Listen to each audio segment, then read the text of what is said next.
काय करता तुम्ही? मी सर धुण्या भांड्याच्या कामाला जाते माझं कुटुंब चालवण्यासाठी. या ठिकाणी महिलांसाठी रोजगार उत्पन्न उपलब्ध व्हायला पाहिजे, यासाठी काय करणं गरजेचं आहे?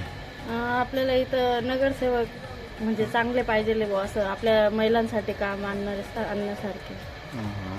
कोण नगरसेवक म्हणून कोणाकडे बघतात? सचिन बोर आहेत, संदीप तांबे आहेत, भागवत तारोटे आहे, निवृत्ती इंगोले आहेत, अजून इतरत आहेत. कोण तुम्हाला नगरसेवक म्हणून कोण तुमचे कामं करू शकेल? सचिन भाऊ हे करू शकतील का? करू शकतात. सचिन बोर या पहिले पण 5 वर्ष नगरसेवक होते, त्यावेळेस काही कामं केले का? भरपूर कामं केले आहेत ना, रोडाचे हे ते त्यांच्या ह्याच्यात भरपूर कामं आढळलेत आपल्याला. रोडाचे म्हणा, नळाची योजना म्हणा, भरपूर काही अडचण आली तर तुमच्याकडे येतात का ते? हा, येतात ना.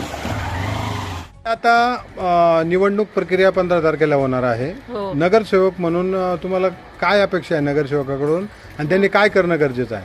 हे इथं ठिकठिकाणी मंदिराजवळ, घराजवळ ठिकठिकाणी मुले उभे राहतात. पोलिसांनी त्यांच्याकडे लक्ष दिलं पाहिजे. महिलांसाठी सुरक्षा पाहिजे. पोलीस चौकी आहे का तुमच्या एरियामध्ये? नाही, आमच्या म्हाडा कॉलनीत पोलीस चौकी नाहीये. पोलीस चौकी पण झाली पाहिजे. मग आता नगरसेवकासाठी भागवत तारोटे असतील, निवृत्ती इंगोले असतील, रामदास मेदगे असतील, सचिन बोर असतील किंवा मग संदीप तांबे असे निवडणूक रिंगणात आहेत. नगरसेवक म्हणून आपण कोणाकडे बघता? कोण तुमचे कामं करू शकते? कामं तर भरपूर केलेले आहे. इथं रोडाचे कामं बी सचिन बोर आहे आपले भाऊ, त्यांनी पण रोडाचे कामं केले. सचिन बोर पाहिजे. आणि मुलींसाठी इथे या एरियामध्ये 10वी पर्यंत 11वी पर्यंत शाळा पाहिजे आम्हाला, गरीब गोरवासाठी. ते कोण करू शकतं, काय वाटतं तुम्हाला? सचिन भाऊ करू शकतील. अशाच नवनवीन बातम्या पाहण्यासाठी आमच्या महाराष्ट्र क्रांती न्यूज या यूट्यूब चॅनलला लाईक करा, सबस्क्राईब करा आणि बेल आयकॉनला प्रेस करा.